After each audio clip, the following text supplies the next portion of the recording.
Former Liberal Cabinet Minister, join me now. Good morning to you both. Morning. Morning, Paul. I suppose right at the moment the most appropriate thing to talk about is our push for a seat, a temporary seat on the UN Security Council. Richard, why has it been almost 3 decades?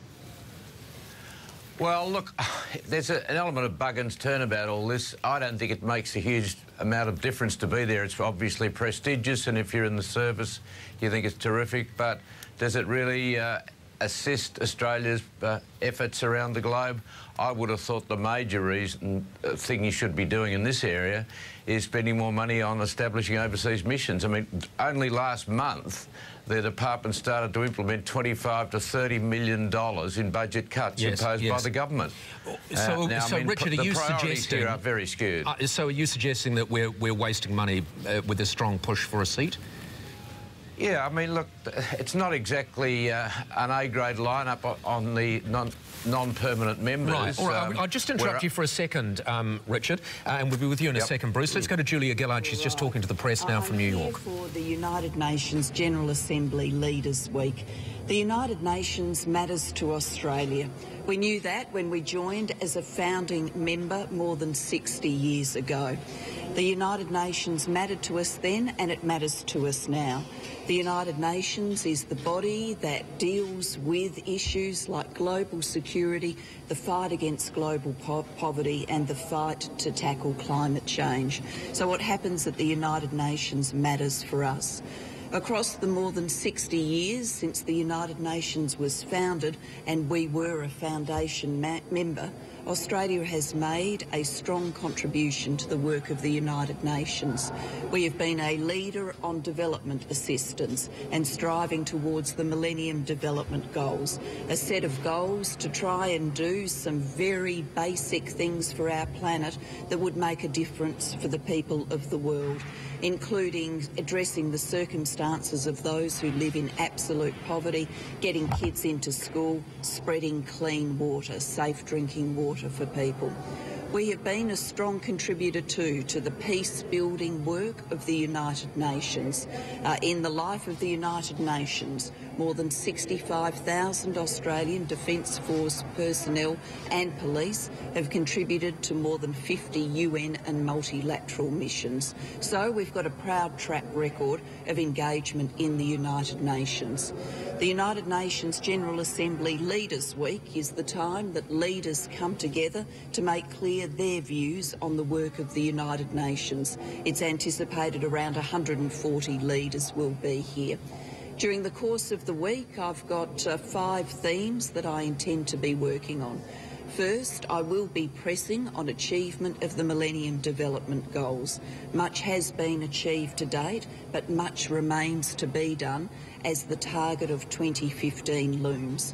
I was asked by the UN Secretary-General to play a role in advocating the Millennium Development Goals with a final push to see how much more we could do before the deadline of 2015. So I will be participating in discussions advocating the achievement of the Millennium Development Goals. Second, I will be involved in discussions about the work of the United Nations in its peacekeeping, peace-building role. Here, Australia's got very practical experience to share through the many missions we've been involved in, including our mission in East Timor. Third, I will be addressing the UN General Assembly and making clear Australia's view on a set of contemporary issues in our world. Fourth, with so many leaders gathered in one place, it's a good opportunity to have bilateral discussions, to catch up with leaders and to exchange views. And finally, I am here to personally advocate for Australia to be elected to the UN Security Council. The UN Security Council is at the core of what the United Nations does. So whether it's authorising a peacekeeping mission, whether it's prescribing a terrorist organisation, whether it's dealing with contemporary issues in our world, like the threat of nuclear arms in North Korea, the violence in Syria, the nuclear issues in Iran, it is the Security Council that is at the centre of that work. Australia, with its proud track record of work within the United Nations, has put itself forward for election for the Security Council, and I will be personally advocating for that. We are encouraged by the support we've received from around the world, but this is a tight, close contest, and I will be engaged in direct advocacy during the course of the week. And then last, whilst my program here is very focused on the United Nations, I do look forward to the opportunity tomorrow to address a combined meeting of the Economics Club of New York and the Asia Society, where I will be speaking about the Australian economy, our role in our changing region and the growth in Asia. I'm very happy to... Right, and then she goes on to take questions, but we're not interested in those. That was Julia Gillard speaking as she's arrived in New York, and obviously she has 5 goals, as she was saying. The key goal is for Australia to take a seat, one of the 2 temporary seats that are available at the moment on the UN Security Council. I'm talking with Richard Alston, former Liberal Cabinet Minister, and Bruce Hawker, political strategist. Bruce, just come to you. Obviously, Richard, just before that, was saying that really he thinks that the focus is wrong, too much emphasis on this. Do you agree? No, I don't. I think Australia's got an important role to play internationally, and it does.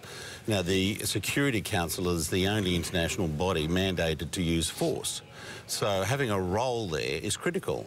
It's the UN and the Security Council that have forces in Afghanistan at the moment. Given our role, given Australia's role on the world stage, particularly in Afghanistan, isn't it inconceivable that it has been so long between seats on the Security Council for Australia? It's been too long, more than 25 years. Australia was a foundation member of the UN and on the Security Council in 1946, right after the war. So why is that? Is that because Australia isn't seen as representing a bloc? It's a significant country, but it doesn't represent a bloc. Well, that's right. We always have to appeal to other groups in order to have a chance. You know, Asia Pacific, yes, but we also need to be getting support in Africa, and other countries have got their dibs in there as well. All right, so you think it's important that we're successful? Absolutely. And Richard, you're not so sure. All right, let's talk about... Priorities, Paul. Priorities, absolutely. Let's talk about Afghanistan and the comment from Defence Minister Stephen Smith over the weekend that we have to be prepared to suffer more losses over there. Now, I think the stomach for these losses is reducing all the time, particularly given the green on blue attacks and the fact that we've actually stopped operations at the moment because of the threat of more of those. Is it actually at the point now where we're talking about trying to get away from a loss rather than saying the job is done, you know, we can stand down? Well, I have a personal view that, you know, Australia and the other international forces are never really going to be able to prevail in Afghanistan.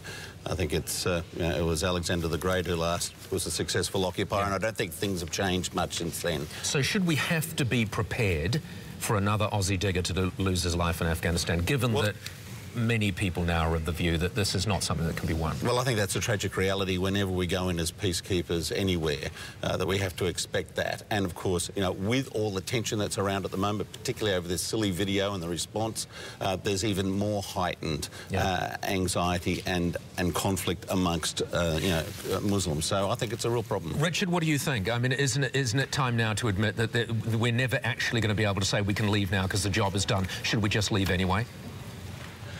No, look, I think once you set that departure date, you effectively encourage the Taliban to absolutely go for broke, and now we're seeing the results of that. So, but the die is cast. I think you're never going to be able to get out on good terms anymore. But I think you do have to not cut and run. You do have to see it through.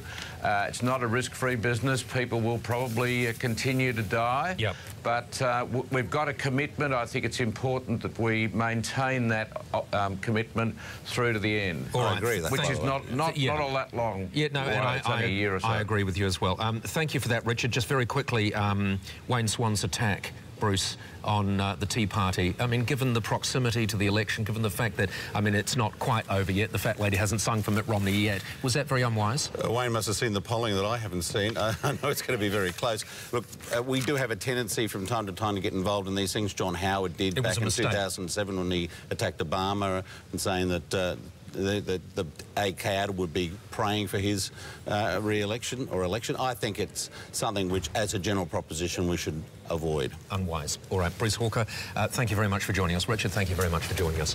Coming up after...